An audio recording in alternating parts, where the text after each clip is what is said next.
History of the World by J.M. Roberts. Book 4 The Age of Diverging Traditions. Chapter 5 The Making of Europe.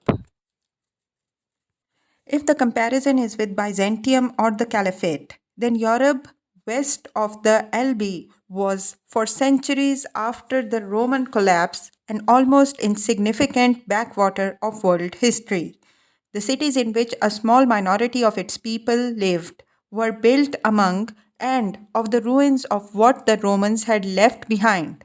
None of them could have approached in magnificence Constantinople, Cordoba, Baghdad, or Changan. A few of the leading men of its peoples felt themselves a beleaguered remnant, and so, in a sense, they were. Islam cut them off from Africa and the Near East. Arab raids tormented their southern coasts. From the 8th century, the seemingly inexplicable violence of the Norse people we call Vikings fell like a flail time and time again on the northern coasts, river valleys, and islands. In the 9th century, the Eastern Front was harried by the pagan Magyars. Europe had to form itself in a hostile, heathen world. The foundations of a new civilization had to be laid in barbarism and backwardness, which only a handful of men was available to tame and cultivate. Europe would long be a cultural importer. It took centuries before its architecture could compare with that of the classical past of Byzantium or the Asian empires. And when it emerged, it did so by borrowing the style of Byzantine Italy and the pointed arc of the Arabs. For just as long, no science, no school in the West could match those of Arab Spain or Asia. Nor could Western Christendom produce an effective political unity or theoretical justification of power such as the Eastern Empire and the Caliphates. For centuries, even the greatest European kings were hardly more than barbarian warlords to whom men clung for protection and in fear of something worse. Had it come from Islam, that something might well have been better. At times, such an outcome must have seemed possible, for the Arabs established themselves not only in Spain, but in Sicily, Corsica, Sardinia, and the Balearics. Men long feared they might go further.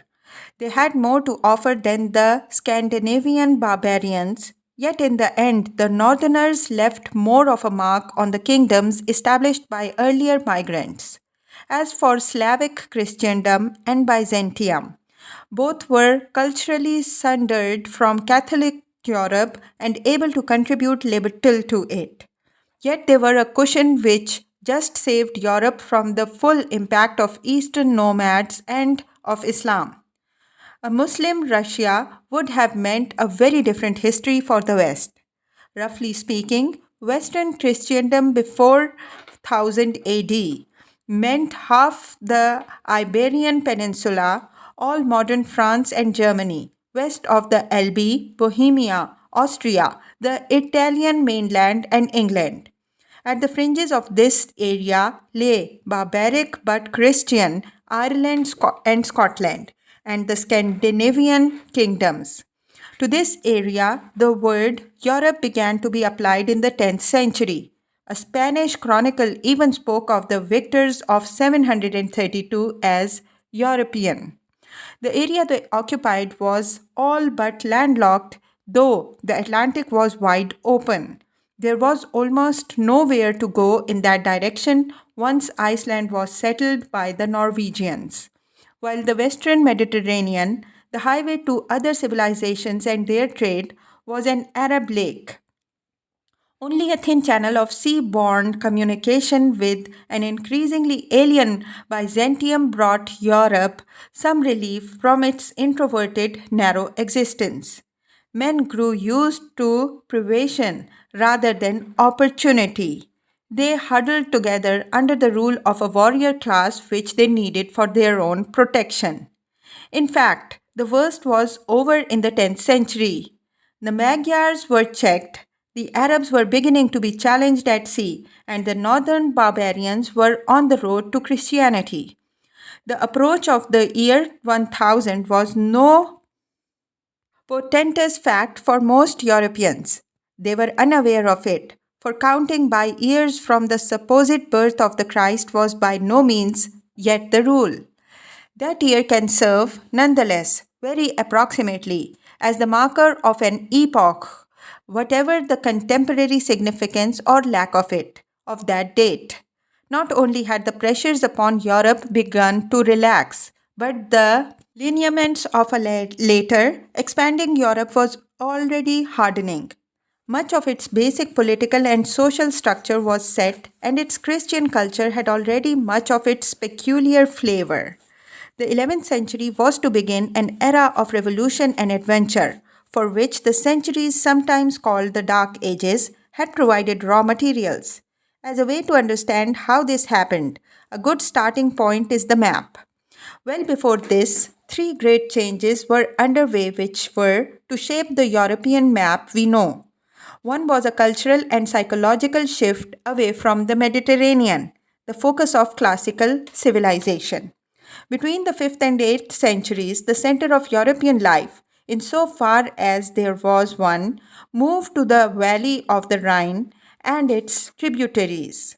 By preying on the sea lanes to Italy and by its distraction of Byzantium in the 7th and 8th centuries, Islam too helped to throw back the West upon this heartland of a future Europe. The second change was more positive, a gradual advance of Christianity and settlement in the East, though far from complete by 1000. The advance guards of Christian civilization had by then long been pushed out well beyond the old Roman frontier. The third change was the slackening of barbarian pressure. The Magyars were checked in the 10th century. Norsemen, who were eventually to provide rulers in England, northern France, Sicily, and some of the Aegean, came from the last wave of Scandinavian expansion, which was in its final phase in the early 11th century. Western Europe was no longer to be just a prey to others. True, even 200 years later, when the Mongols menaced her, it must have been difficult to feel this. Nonetheless, by 1000, she was ceasing to be wholly plastic. Western Christendom can be considered in three big divisions. In the central area, built around the Rhine Valley, the future France and the future Germany were to emerge. Then there was a West Mediterranean littoral civilization, embracing at first Catalonia, the Languedoc, and Provence. With time and the recovery of Italy from the barbarian centuries, this extended itself further to the east and south. A third Europe was the somewhat varied periphery in the west, northwest, and north, where there were to be found the first Christian states of northern Spain, which emerged from Visigothic period. England, with its independent Celtic and semi barbarous neighbours, Ireland, Wales, and Scotland, and lastly the Scandinavian states. We must not be too categorical about such a picture. There were areas one might allocate to one or the other of these three regions, such as Aquitaine, Gascony, and sometimes Burgundy. Nevertheless, these distinctions are real enough to be useful. Historical experience as well as climate and race made these regions significantly different, yet, of course, most men living in them would not have known in which one they lived. They would certainly have been more interested in differences between them and their neighbors in the next village than of those between their region and its neighbor. Dimly aware that they were a part of Christendom, very few of them would have had even an approximate conception of what lay in the awful shadows beyond that comforting idea. The origin of the heartland of the medieval West was the Frankish heritage. It had fewer towns than the South, and they mattered little. A settlement like Paris was less troubled by the collapse of commerce than, say, Milan. Life centered on the soil, and aristocrats were successful warriors turned landowners. From this base, the Franks began the colonization of Germany, protected the church, and hardened and passed on a tradition of kingship whose origins lay somewhere in the magical powers of Merovingian rulers. But for centuries, state structures were fragile things, dependent on strong kings. Ruling was a very personal activity. Frankish ways and institutions did not help. After Clovis, though there was dynastic continuity, a succession of impoverished and therefore feeble kings led to more independence for landed aristocrats who warred with one another. They had the wealth which could buy power. One family from Austrasia came to overshadow the Merovingian royal line. It produced Charles Martel, the soldier who turned the Arabs back at Tours in 732, and the supporter of Saint Boniface, the evangelizer of Germany. This is a considerable double mark to have left on European history. Saint Boniface said he could not have succeeded without Charles's support, and it confirmed the alliance of Martel's house with the church. His second son, Pepin the Short, was chosen by king by the Frankish nobles in 751. 3 years later, the Pope came to France and anointed him king, as Samuel had anointed Saul and David. The papacy needed a powerful friend. The pretensions of the emperor in Constantinople were a fiction, and in Roman eyes, he had fallen into heresy. In any case, through taking up iconoclasm. To confer the title of patrician on Pepin, as Pope Stephen did, was really a usurpation of imperial authority. But the Lombards were terrorizing Rome. The papacy drew the dividend on its investment almost at once.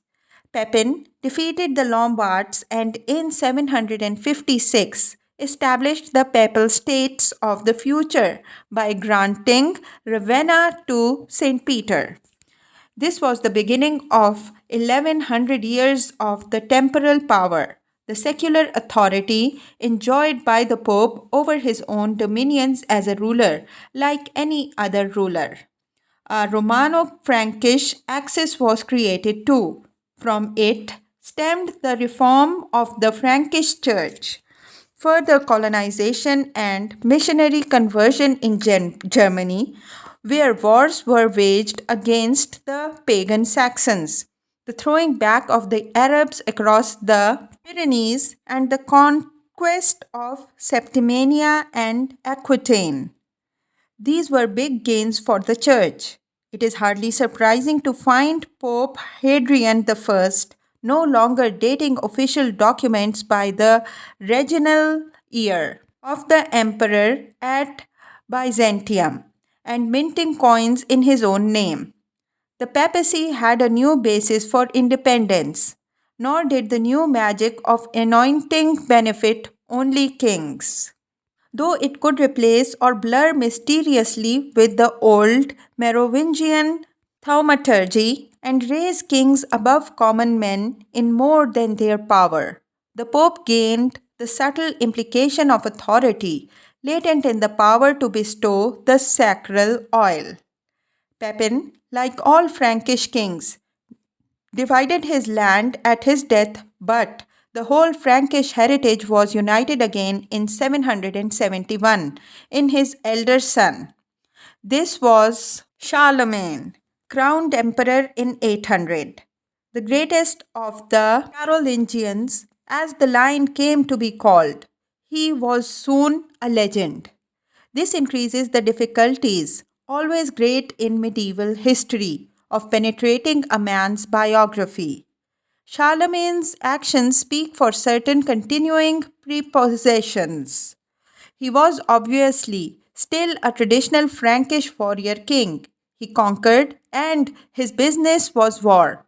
What was more novel was the seriousness with which he took the Christian sanctification of his role.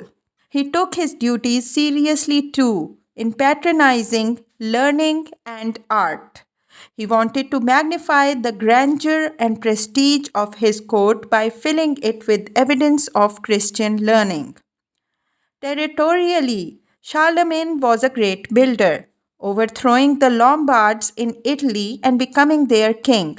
Their lands, too, passed into the Frankish heritage for 30 years as he hemmed away in campaigns on the Saxon march and achieved the conversion of the Saxon pagans by force. Fighting against the Avars, Wends, and Slavs brought him Carinthia and Bohemia, and perhaps as important, the opening of a route down the Danube to Byzantium. To master the Danes, the Danemark March was set up across the Elbe. Charlemagne pushed into Spain early in the ninth century and instituted the Spanish March across the Pyrenees down to the Ebro and the Catalonian coast. But he did not put to sea. The Visigoths had been the last Western European sea power. Thus, he put together a realm bigger than anything in the West since Rome. Historians have been arguing almost ever since about what its reality was and about what Charlemagne's coronation by the Pope on Christmas Day 800 and his acclamation as emperor actually meant. Most pious Augustus, crowned by God, the great and peace giving emperor, ran the chant at the service. But there already was an emperor whom everybody acknowledged to be such. He lived in Constantinople. Did a second ruler with the title mean that there were two emperors of a divided Christendom, as in later Roman times? Clearly, it was a claim to authority over many peoples. By this title, Charlemagne said he was more than just a ruler of Franks. Perhaps Italy mattered most in explaining it, for among the Italians, a link with imperial past might be a cementing factor as nowhere else. An element of papal gratitude and expediency was involved too. Leo III had just been restored to his capital by Charlemagne's soldiers. Yet Charlemagne is reported to have said that he would not have entered St. Peter's had he known what the Pope intended to do. He may have disliked the Pope's implied arrogation of authority. He may have foreseen the irritation the coronation would cause at Constantinople. He must have known that to his own people, the Franks, and to many of his northern subjects, he was more comprehensible as a traditional Germanic warrior king than as a successor of Roman emperors. Yet before long, his seal bore the legend Renovatio Romani Imperii, a conscious reconnection with the great past. In fact, Charlemagne's relations with Byzantium were troubled, though his title was a few years later recognized as valid in the West, in return for a concession to Byzantium of sovereignty over Venice, Istria, and Dalmatia.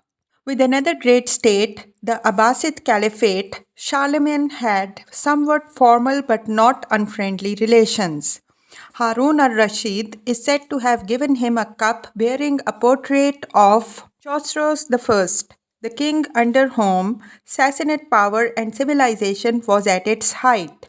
Perhaps it is significant that it is from Frankish sources that we learn of these contacts. They do not seem to have struck the Arab chroniclers as important enough to mention. The Umayyads of Spain were different. They were marked down as the enemies of a Christian ruler because near enough to be a threat. To protect the faith from pagans was a part of Christian kingship. For all his support and protection, though, the church was firmly subordinate to Charlemagne's authority.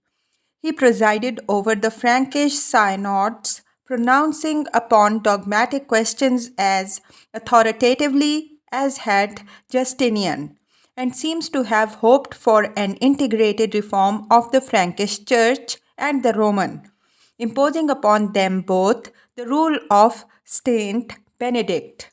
In such a scheme, there is an essence of the latter European idea that a Christian king is responsible not only for the protection of the church, but for the quality of the religious life within his dominions.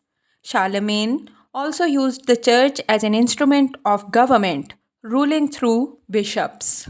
Further evidence of religion's special importance to Charlemagne lies in the tone of the life of his court at Aachen. He strove to beautify its physical setting with architecture and decorative treasures. There was, of course, much to be done. The ebbing of economic life and of literacy meant that a Carolingian court was a primitive thing by comparison with Byzantium, and possibly even in comparison with those of some of the early barbarian kingdoms which were open to influence from a more cultivated world, as the appearance of Coptic themes in early barbarian art attests. When Charlemagne's men brought materials and ideas to beautify Aachen from Ravenna, Byzantine art too moved more freely into the North European tradition, and classical models still influenced his artists. But it was its scholars and scribes who made Charlemagne's court most spectacular. It was an intellectual center. From it radiated the pulse to copy text in a new refined and reformed hand called Carolingian minuscule, which was to be one of the great instruments of culture in the West, and in the end a model for modern typefaces. Charlemagne had hoped to use it to supply an authentic copy of the rule of Saint Benedict to every monastery in his realm, but the major expression of the new manuscript potential was first evident in the copying of the Bible. This had a more than religious aim, for the scriptural story was to be interpreted as a justification of Carolingian rule. The Jewish history of the Old Testament was full of examples of pious and anointed warrior kings. The Bible was the major text in the monastic libraries, which now began to be assembled throughout the Frankish lands. Copying and the diffusion of text went on for a century after the original impulse had been given at Aachen, and were the core of what modern scholars have called the Carolingian Renaissance. It had none of the pagan connotations of that word, as it was used of a later revival of learning, which focused attention on the classical past, for it was emphatically Christian. Its whole purpose was the training of clergy to raise the level of the Frankish Church and carry the faith further to the east. The leading men in the beginnings of this transmission of sacred knowledge were not Franks. There were several Irishmen and Anglo Saxons in the palace school at Aachen, and among them the outstanding figure was Alcian, a cleric from York, a great center of English learning. His most famous pupil was Charlemagne himself, but he had several others and managed the palace library. Besides writing books of his own, he set up a school at Tours, where he became abbot and began to expound Boethius and Augustine to the men who would govern the Frankish Church in the next generation. Alcuin's preeminence is as striking a piece of evidence as any of the shift in the center of cultural gravity in Europe, away from the classical world and to the north. But others than his countrymen were involved in teaching, copying, and founding the new monasteries, which spread outward in the east and west Francia. There were Franks, Visigoths, Lombards, and Italians among them too. One of these, a layman called Ihard, wrote a life of the emperor from which we learn such fascinating human details as the fact that he could be garrulous, that he was a keen hunter and that he passionately loved swimming and bathing in the thermal springs, which explains his choice of Aachen as a residence. Charlemagne comes to life in Einhard's pages as an intellectual too, speaking Latin as well, we are told, as Frankish and understanding Greek. This is made more credible because we hear also of his attempts to write, keeping notebooks under his pillow so that he could do so in bed. But Einhard says, although he tried very hard, he had begun too late in life. From this account and from his work, a remarkably vivid picture can be formed of a dignified, majestic figure striving to make the transition from warlord to ruler of a great Christian empire and having remarkable success in his own lifetime in so doing. Clearly, his physical presence was impressive.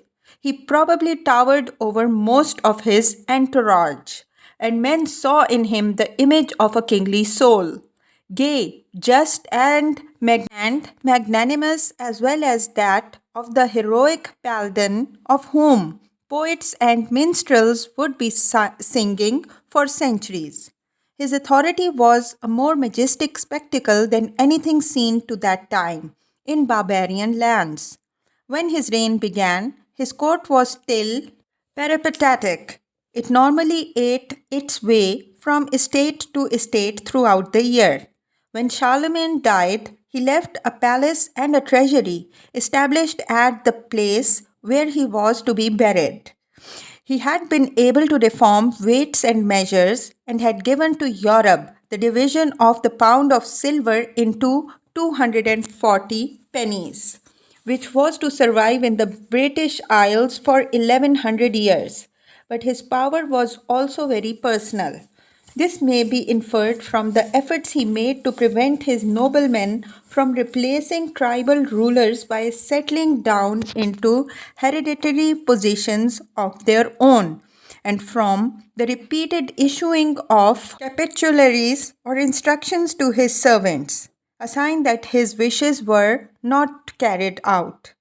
In the last resort, even a Charlemagne could only rely on personal rule, and that meant a monarchy based on his own domain and its produce, and on the big men close enough to him for supervision. These vassals were bound to him by specially solemn oaths, but even they began to give trouble as he grew older. Charlemagne thought in traditional Frankish terms of his territorial legacy. He made plans to divide it, and only the accident of sons dying before him ensured that the empire passed undivided to the youngest, Louis the Pious, in 814. With it went the imperial title which Charlemagne gave to his son, and the alliance of monarchy and papacy. 2 years after his succession, the Pope crowned Louis at a second coronation. Partition was only delayed by this. Charlemagne's successors had neither his authority nor his experience, nor perhaps an interest in controlling vociferous forces. Regional loyalties were forming around individuals, and a series of partitions finally culminated in one between three of Charlemagne's grandsons, the Treaty of Verdun of 843, which had great consequences. It gave a core kingdom of Frankish lands centered on the western side of the Rhine Valley and containing Charlemagne's capital, Aachen, to Lothair, the reigning emperor. Thus it was called Lotharingia, and added to this the kingdom of Italy. North of the Alps, this united Provence, Burgundy, Lorraine, and the lands between the Scheldt, Meuse, Saône, and Rhône. To the east lay a second block of lands of Teutonic speech between the Rhine and the German marches. It went to Louis the German. Finally, in the west, a tract of territory including Gascony, Septimania, and Aquitaine, and roughly the equal of the rest of modern France, went to a half brother of these two, Charles the Bald.